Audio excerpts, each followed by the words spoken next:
예, 오늘 아침에 함께 살펴볼 말씀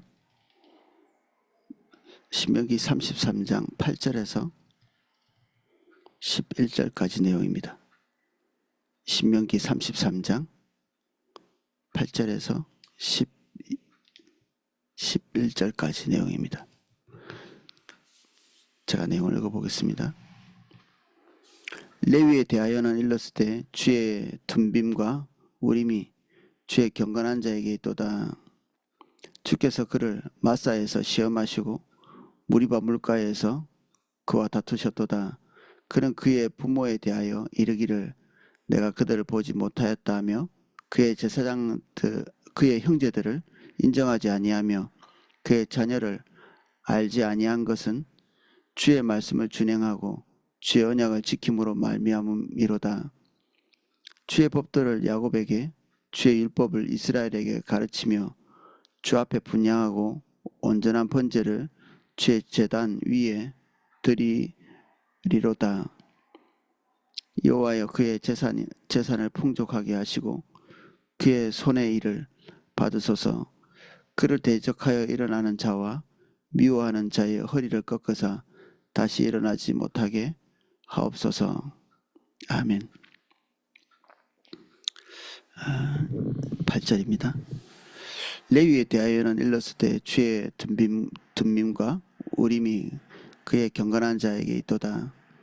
주의 둠밈, 그 우림, 이것은 그 제사장에 입는 의복, 그리고 그 의복 속에 주머니가 이렇게 있는데 이 흑백의 돌이 안에 들어 있습니다. 그래서 백성들 앞에서 하나님의 뜻을 분별할 때 이 둘 중에 하나를 이렇게 꺼내는 거죠. 마치 이렇게 제비를 뽑는 것처럼 뽑아서 하나님께서 긍정하시는지 부정하시는지 뭐 이 둘 중에 하나를 결정하는 그런 것입니다. 주의 경건한 자에게 있도다. 이 경건한 자는 뭐 행위가 경건하다 뭐 이런 것도 포함되겠지만 여기에서 말하는 경건한 것은 제사장을 얘기하는 거거든요. 그래서 레위가 이 주의 거룩한 옷을 입고 그리고 제비를 뽑는 그 주머니를 이렇게 차고 주님의 일을 성전에서 또는 성막에서 이렇게 집행하고 그리고 주의 제사를 집전하는 그런 제사장의 역할을 하고 있는 그 백성들 앞에서의 제사장이죠. 이런 제사장의 역할을 하는 그런 지위에 있게 된 걸 말씀합니다. 주께서 그를 마사에서 시험하시고 무리바 물가에서 그와 다투셨도다. 이때 이제 일어났던 사건이 유명하죠. 우리가 하나님의 백성들이 중대하게 하나님을 떠났을 때 그때 자기 친족들과 분쟁하고 싸우고 나누어지고 이런 부분입니다. 모든 레위 사람들이 아마 다 하나님 앞에 섰으면 분쟁할 일도 없었겠죠. 그러니까 전체가 다 하나님의 길에 섰다기보다는 어떤 부분은 그렇고 어떤 부분은 그렇지 않은데 대다수의 사람들이 아마 그렇게 서서 우리가 알고 있다시피 자기의 가까운 친족부터 하나님의 길에 서지 않은 사람들을 쳐서 죽이는 그런 잔혹한 시간들 있었죠.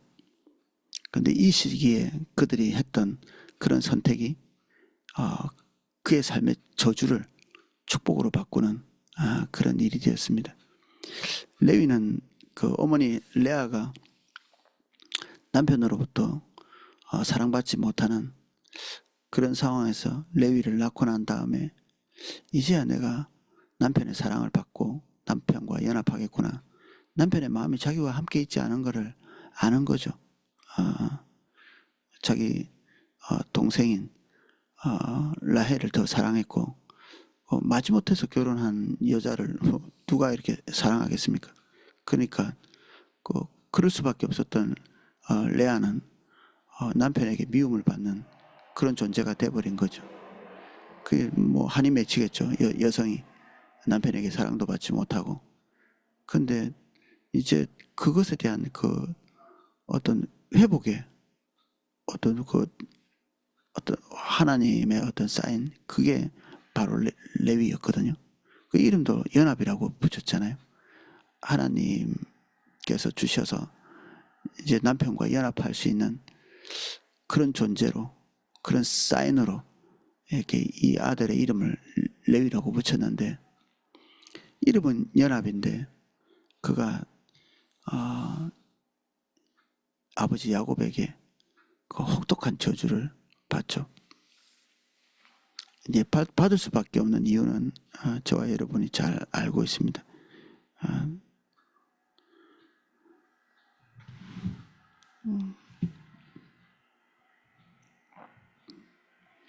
제가 레위가 받았던 그 저주를 조금 읽어드리겠습니다. 창세기에 있는 건데, 시므온과 레위는 형제요, 그들의 칼은 폭력의 도구로다. 내 호나 그의 모의에 상관하지 말지어다. 내 영광아 그들의 집회에 참여하지 말지어다. 그들이 그들의 분노대로 사람을 죽이고 그들의 혈기로 소의 발목에 힘줄을 끊었음이로다.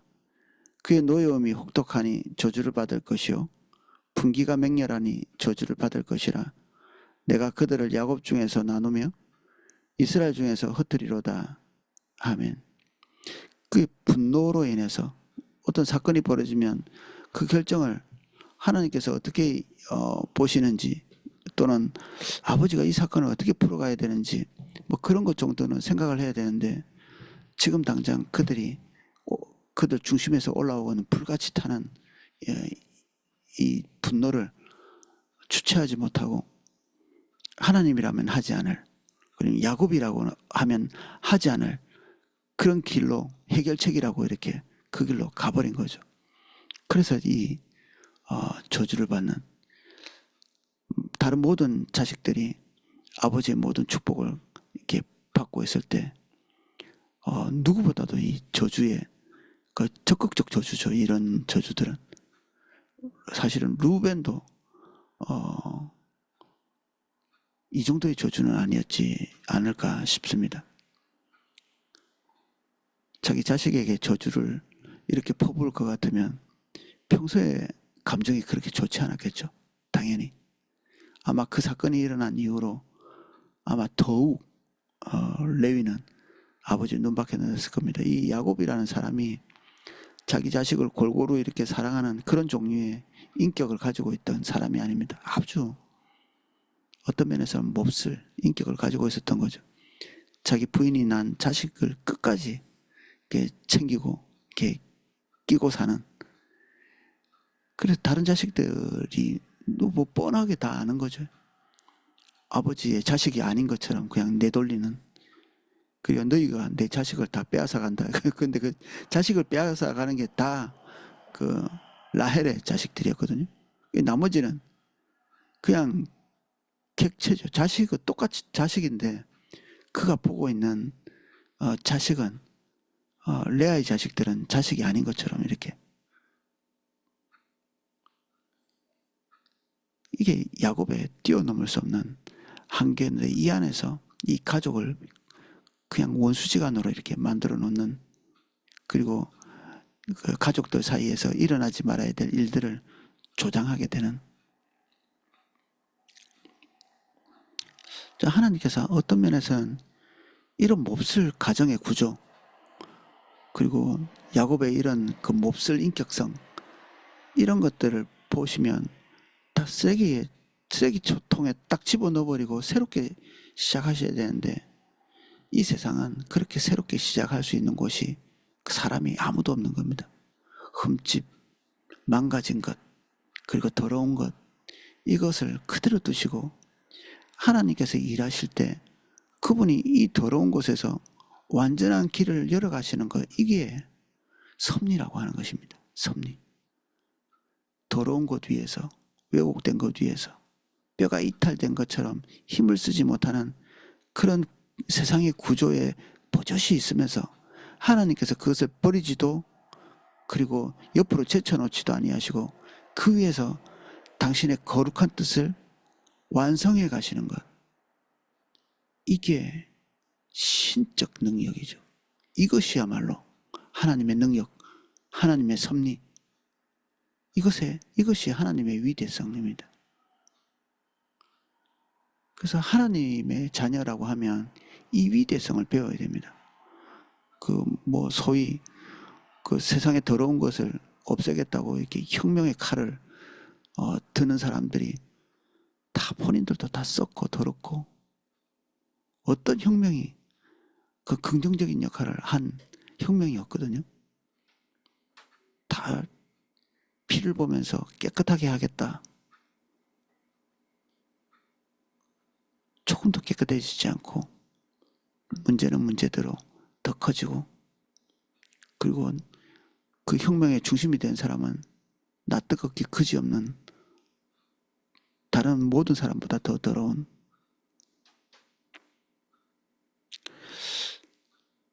하나님의 백성들은 혁명가가 아니고 신의 음성을 듣고 하나님의 음성을 듣고 그분의 뜻을 따라 초월적인 일을 세워가는, 문제 있고 구조적으로 어긋나 있고 그리고 도무지 선한 것이 나오지 않을 것 같은 그곳에서 기묘한 하나님의 역사를 세워가는 그러한 존재들입니다.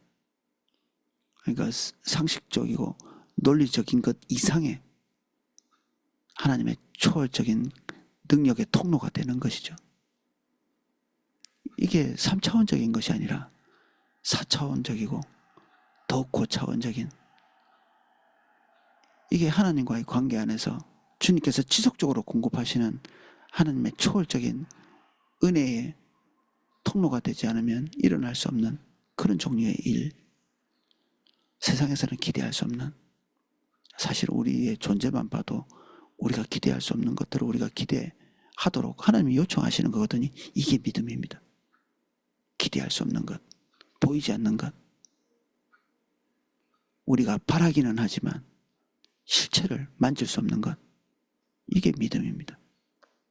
근데 그 믿음이 눈에 보이는 실체를 어느 날 만들어내게 되죠.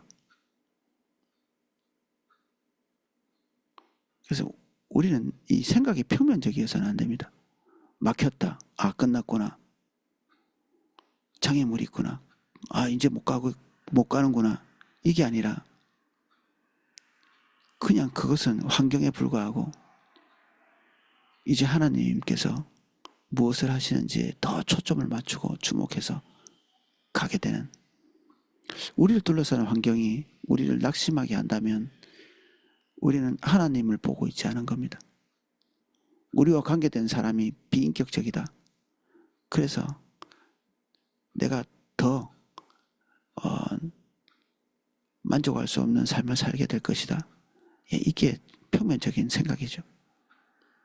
하나님은 이 모든 것 위에 흐르시는 능력의 주님이십니다.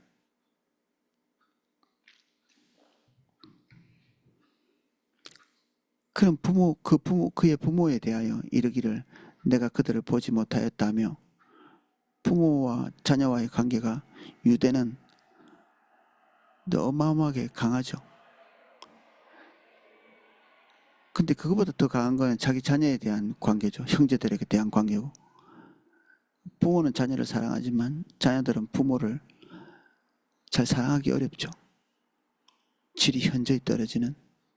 근데 레위는 그의 형제들 그리고 그 밑에 그의 자녀들 알지 못한 그 자녀들도 하나님 앞에서 중대한 범죄에 가담하고 거기서 돌이키지 않은 그 순간에 그 모두를 칼로 쳐 죽이는 이런 그 잔혹한 현장에서 그 하나님 앞에서의 그 순결함을 보인 거죠. 이게 사람이냐 이렇게 얘기할 수도 있죠. 이게 사람이냐. 그러면 이제 우리는 이런 질문을 해야 됩니다. 도대체 사람은 무엇인가? 우리가 저게 인간이냐 이렇게 얘기하면 우린 다시 이 질문을 해야 합니다. 인간이란 도대체 어떤 존재인가? 어떠해야 인간인가? 무엇이 인간인가? 나는 어떻게 해서 이 땅에 왔고 나는 왜 이 땅에서 살고 있는가? 이런 원초적 질문을 하지 않으면 안 되는 거죠.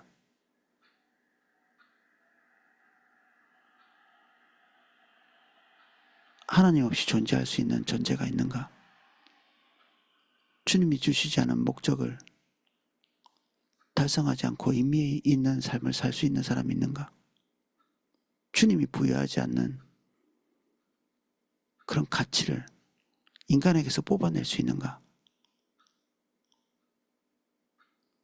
사람과의 관계와 관계, 부모 자식과의 관계, 형제와의 관계, 그리고 자기 자녀와의 관계, 이런 것들이 우리를 존재하게 하신 창조주 하나님과의 관계를 능가할 수 있는가? 하나님을 배반하고 등지고도 이런 관계가 그대로 유지하게 되는 것이 가능한가? 우리는 사실 탐욕을 위해서는 얼마든지 평소에도 이런 일을 합니다. 부모가 자녀를 키우고 자녀를 마음대로 주무르는, 하나님께서 그것을 미워하시거든요. 자녀가 마치 자기 소유라 되는 것처럼 자기 기대한 대로 움직이지 않으면 분노하고 낙심하고,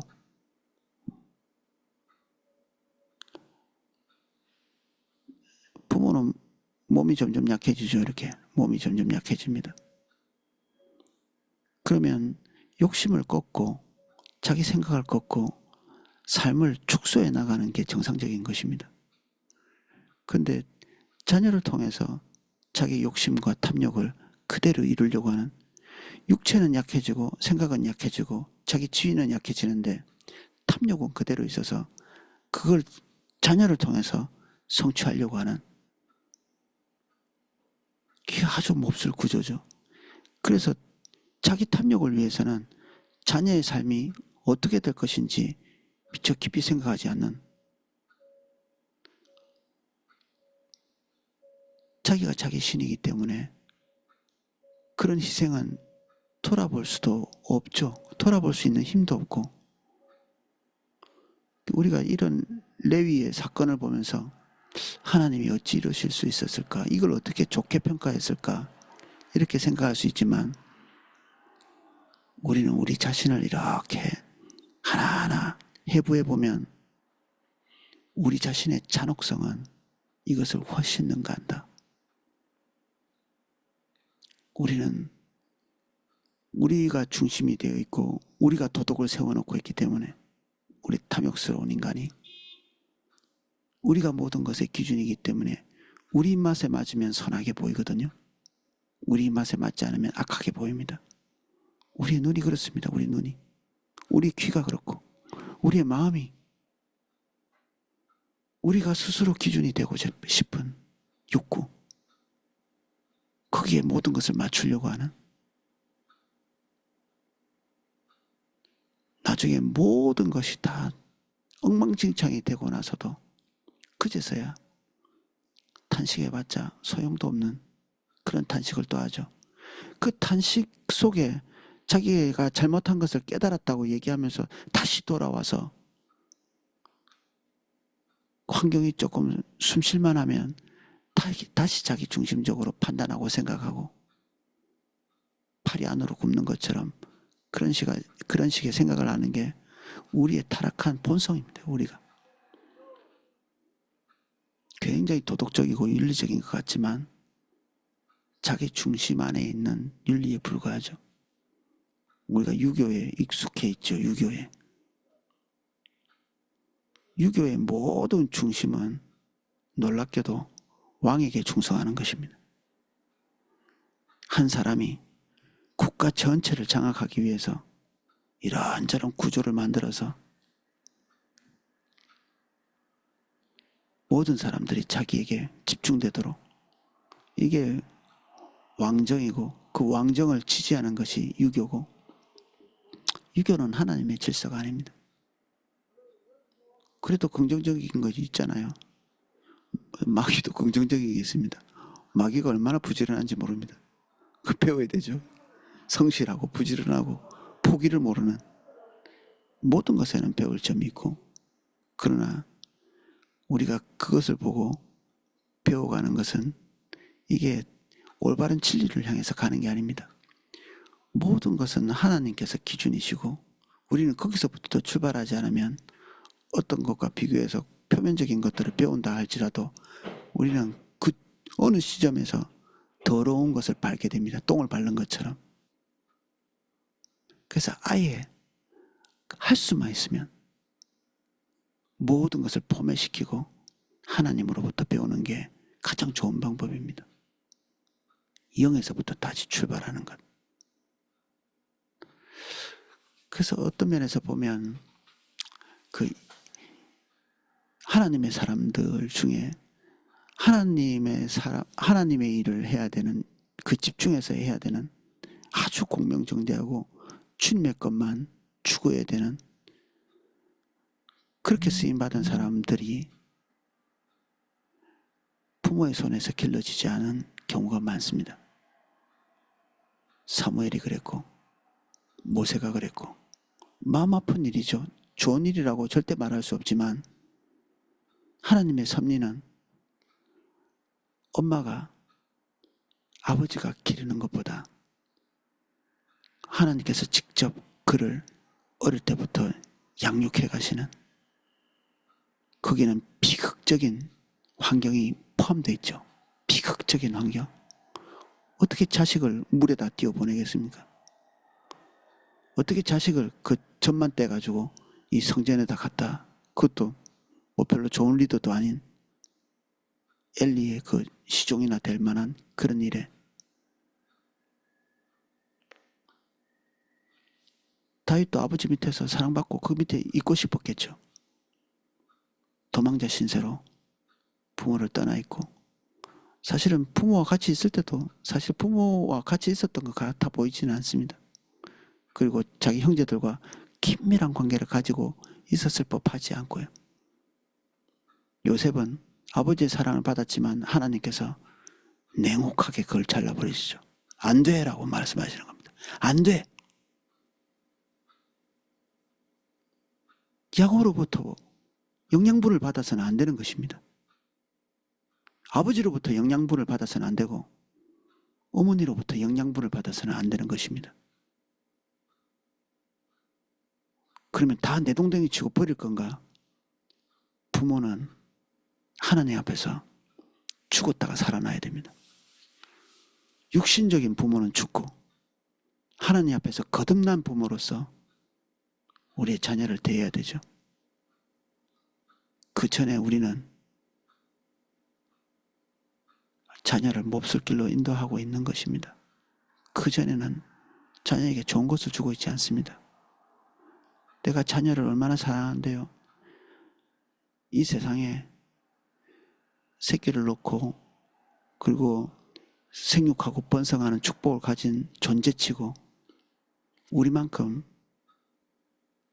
자기 자녀를 사랑하지 않고 자기 새끼를 아끼지 않는 그런 존재는 없습니다. 그건 자랑거리도 아닙니다. 동물들에게서도 볼 수 있고 심지어 식물들에게서도 볼 수 있는 것입니다. 우리의 육정, 이것과 떠나는 것. 이제 우리가 주님 따라온 지가 오래됐으면 육정이 우리 자녀들에게 행한 것이 무엇인가? 나의 육정이 우리 부모에게 행한 것이 무엇인가? 내 육신적인 어떤 애정이 배우자에게 행한 것이 무엇인가? 이제 차갑게 검토해 봐야 되는 시점이 와 있는 거죠. 우리의 남은 삶이라도 이 모든 것을 초월해서 하나님께서 기대하는 부모의 모습, 하나님께서 기대하시는 자녀의 모습, 주님의 기준 안에 선 그런 배우자의 모습 되어봐야 되겠죠. 레위는 어떤 지각이 그에게 와서 이렇게 할 수 있었는지 모르지만 한순간에 모든 사람들이 다 육정에 휩쓸려 진리도 아닌 것에 몰입되어 있을 때 거기서 빠져나옵니다. 깜짝 놀라듯이 정신을 차리고 바라봤더니 모든 사람들이 다 말로 다 할 수 없는 자기 탐욕의 길로 가고 있을 때 거기서 돌이키죠. 그래서 이 저주받을 이름일 수도 있는 레위가 하나님의 축복의 통로로서 서게 된 것이죠.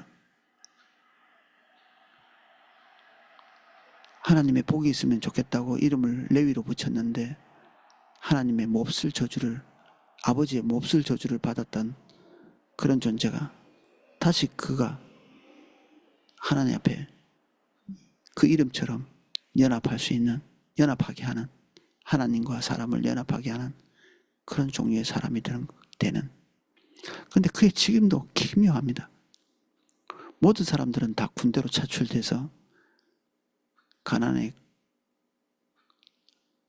이방민족들과 전쟁하고 그들을 살육하고 그런 군대로 차출되거든요. 근데 레위 사람들은 칼을 들긴 드는데 그 칼을 누구에게 두느냐 하면 하나님의 거룩한 장소에 함부로 들어오는 자기 민족을 살육합니다. 그가 칼을 차는 목적은 하나님의 거룩함을 지키기 위한 거였죠. 그들의 책임이 성막을 지키고 하나님의 임재의 거룩함을 지키고, 그래서 레위는 모든 지파들과 이렇게 연합하고 그들과 친분 관계를 깊이 맺을 수 있는 그런 여건이 되지 못했을 것 같습니다.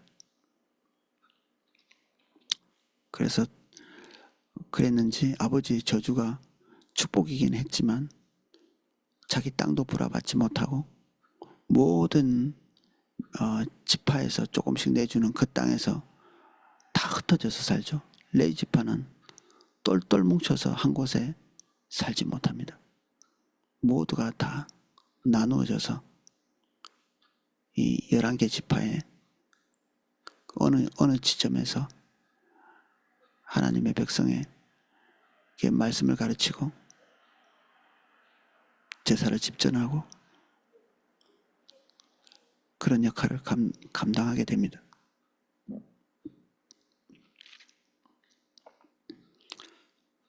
그래서 그의 자녀를 알지 아니한 것은 주의 말씀을 준행하고 주의 언약을 지킴으로 말미암음이로다.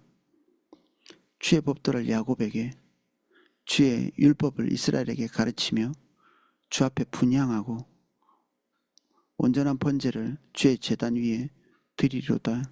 이것이 그의 직임이죠.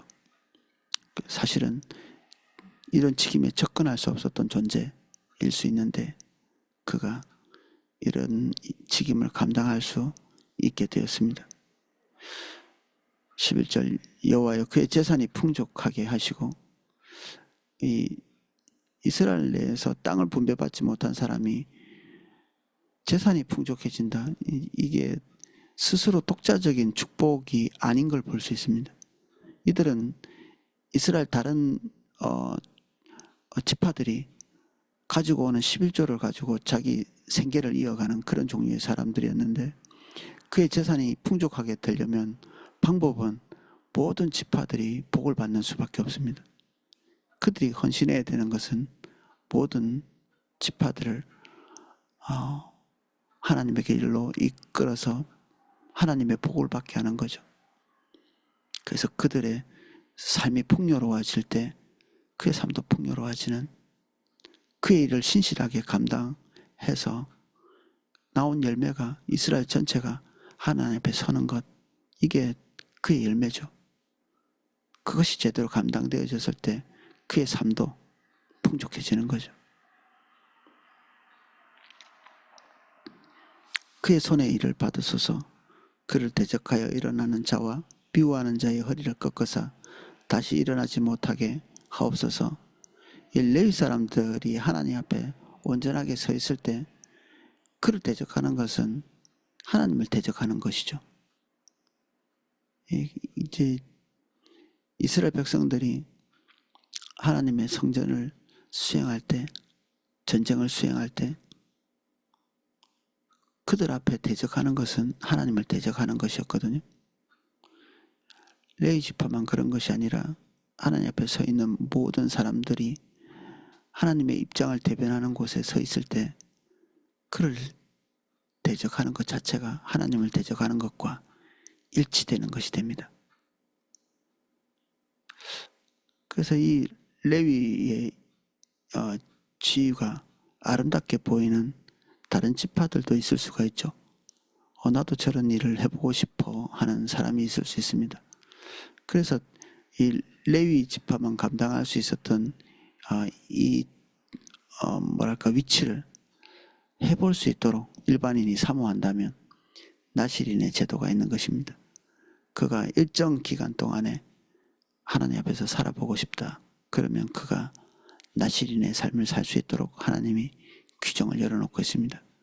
그 기간 동안에 포도주와 독주를 마시지 않고 자기를 돌아본다는 의미가 머리를 잘 다듬는 건데 머리를 자르지 않고 헌신하고 자기를 돌아보지 않는 거죠.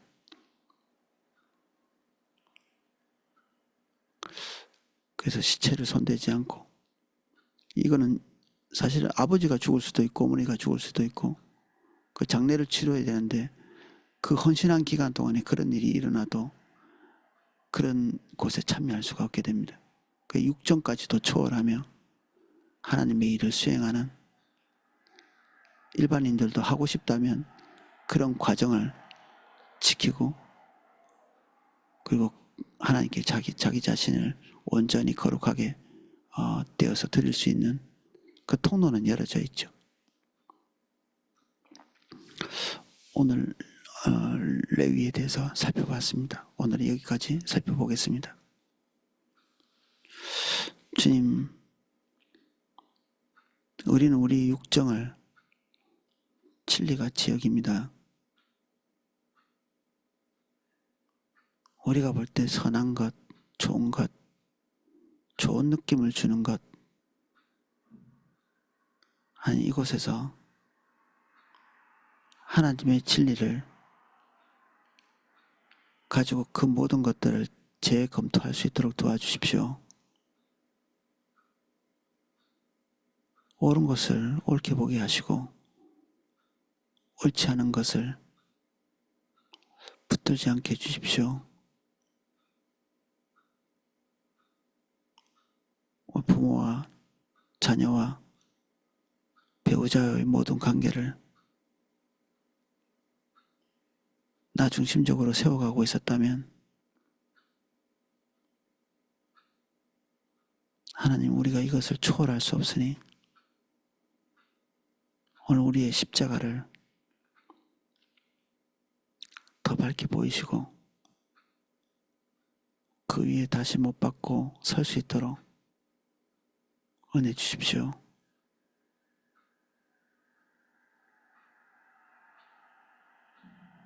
예수님 이름으로 기도합니다. 아멘.